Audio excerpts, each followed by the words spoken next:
এই দেশের মধ্যে 7 বছরের শিশু রামিসাও বাঁচতে পারেনি। প্রথমে শিশু রামিসাকে ধর্ষণ করা হয়, পরবর্তীতে তাকে নির্মম ভাবে দুনিয়া থেকে সরিয়ে দেওয়া হয়। কি দোষ ছিল এই ছোট্ট শিশুটির? ও তো কারোর সাথে কোনো অন্যায় করেনি।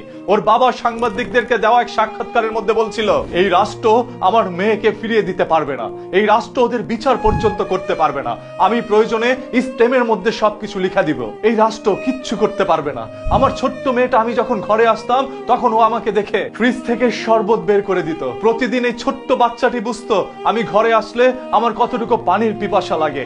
আজ ঘরে আসলে আর কেউ বাবা বলে ডাকে না, আজ ঘরে আসলে আর কোনো মেয়ে আমাকে শরবত বানিয়ে দেয় না। আমার রামিসা কি ভুল করেছিল? সেই নরপিচাসের দল তার আক্রোশ মেটানোর জন্যই আমার মেয়েকে নির্মম ভাবে দুনিয়া থেকে সরিয়ে দেয়। প্রতিদিনের মতো করে আজও রামিসা স্কুলের উদ্দেশ্যে রওনা দিবে। তার মা সবকিছু প্রস্তুত করছিল। এমন অবস্থায় রামিসা নিচের দিকে যায় এবং তার বাসার 3 তলার একজন রিকশার মেকানিক তাকে ঘরের মধ্যে নিয়ে যায়। পরবর্তীতে তাকে ধর্ষণ করে, এরপর নির্মম ভাবে তার শরীর থেকে মাথা করে তাকে দুনিয়া থেকে সরিয়ে দেয়। শরীরটা পড়ে থাকে এক মেঝেতে এবং মাথা পড়ে থাকে তার টয়লেটে। এই রামিসা কোনো অন্যায় করেনি, তার কোনো ভুলও নেই, তাহলে কেন তাকে নির্মম ভাবে দুনিয়া থেকে সরিয়ে দেওয়া হলো? এই প্রশ্নের উত্তর আপনারা কেউ দিতে পারবেন না। এইভাবেই কথাগুলো বলছিলেন রামিসার বাবা। এই রাষ্ট্র যে আসলে পারবে না রামিসার বিচার করে দিতে, সেটা রামিসার বাবা স্ট্যামের মধ্যে লিখতে চেয়েছে। আর আপনারা যতই বিচার করেন রামিসাকে কি পারবেন আমার কোলে আবারও ফিরিয়ে দিতে?